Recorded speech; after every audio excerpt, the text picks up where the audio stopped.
fully committed, absolutely flat out in qualifying through here.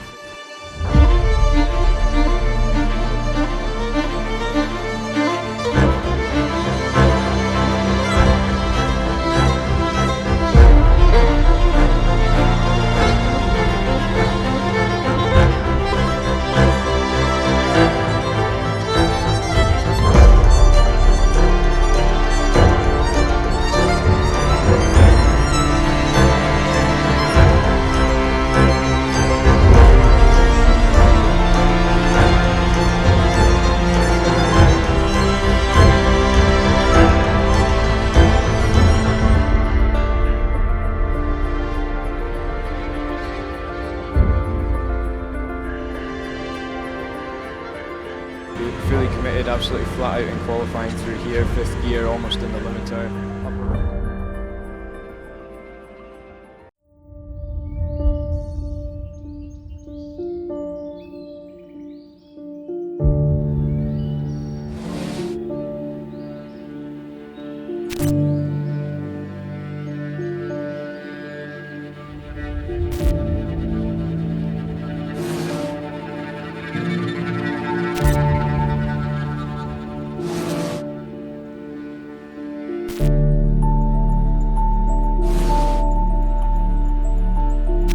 La Source, the bus stop, Blanchiment, Eau Rouge. These iconic corner names are not only playing host to the world's biggest GT race this weekend, the Total Energies 24 Hours of Spa, but also round 3 of the 2021 Fanatec Esports GT Pro Series, which reaches its halfway point right here at Spa-Francorchamps in Belgium.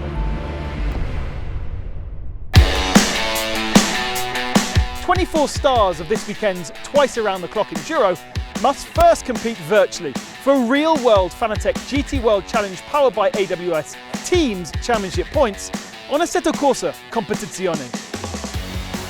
After Monza and Paul Ricard, it's now Spa's turn to host the Fanatec Arena, which has been unpacked and built up in just 2 days thanks to AK Informatica, right here in the centre of the paddock.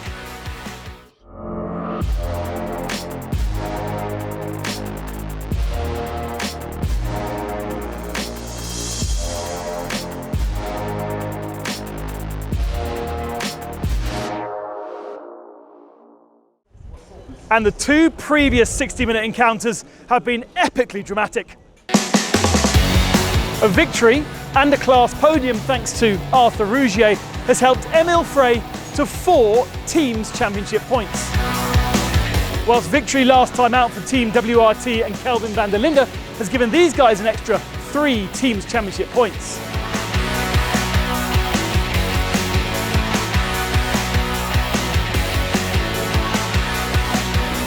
Virtual racing ace Danny Ukudela has yet to score a victory in the Fanatec Arena, but thanks to 2 second places for Ak Esports, he lies equal top at the head of the standings with 4 points. We have 2 separate races within each 60-minute encounter, one for the pros and the other for the silver teams, and that is being led by Rinaldi Racing, thanks to Nicola Veroni's full haul of points back in France.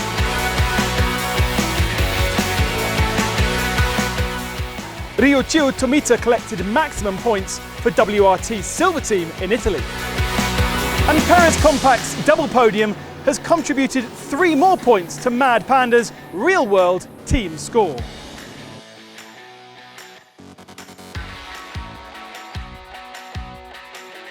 So the question is, can any more teams get themselves some real-world championship points from our virtual race? Well, before we find out, let's have a tour of this magnificent Spa-Francorchamps circuit, my very favourite, both in the real and in the virtual world, with Matt Campbell.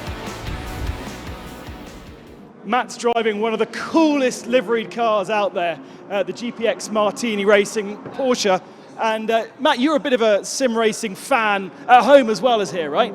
Yeah, absolutely love it. You know, getting online with your mates, having some fun, but also doing a little bit of practice. You know, preparing for the real world, and you know, it's thoroughly enjoyable and try and fit it in as much as possible. Spa is one of my favourite circuits, so let's have a quick look and see what it's like for you. One of your favourites as well?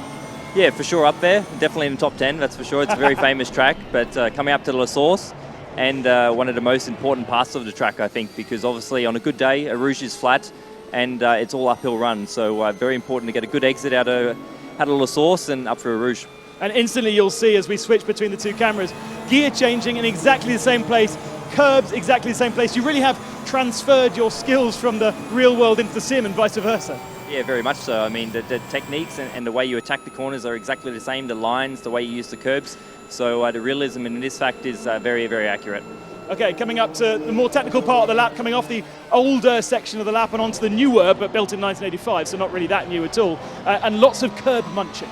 Exactly, and it's just about flow, you know, trying to think ahead for the following corner and connect the dots basically, because you know, it's just so important to flow the car well and not overpower one corner, and then you're obviously ruining the exit for the next. I find this bit a bit tricky because you've got different lines through Bruxelles, and then Speaker's Corner is a bit of a funny one as well, going downhill. Yeah, exactly, and there's a big bump in the middle, and also very easy to go wide and get track limit, which obviously we don't want. You know, we don't want to get any laps deleted, so and it's also the same in the sim. Pouin or double gauche, depending on which era you're from, a tricky corner? It can be, definitely condition related. You know, it can be very tricky, especially in the mid corner when you get to on power, because obviously carrying a lot of speed in. Into this, the Fagnes chicane, and again, a place where you ultimately you want to get over those curbs, right? Yeah, exactly, and especially depending on condition, you know, you really have to use the curb to be able to help rotate the car and turn it to do what you want. So I think in the race there'll be a lot of dust flying in certain parts. I'm noticing that your real world car is a bit leery at times. Yeah, I think luckily we've made it a little bit better compared to where we started in practice when this was in practice 1, but yeah, a little bit oversteer, and I think we'll see a little bit the same in the sim today too. All right, coming up to the fastest part of the lap, but really somewhere where you brace yourself through Blanchimont. Do you do that in the sim as well?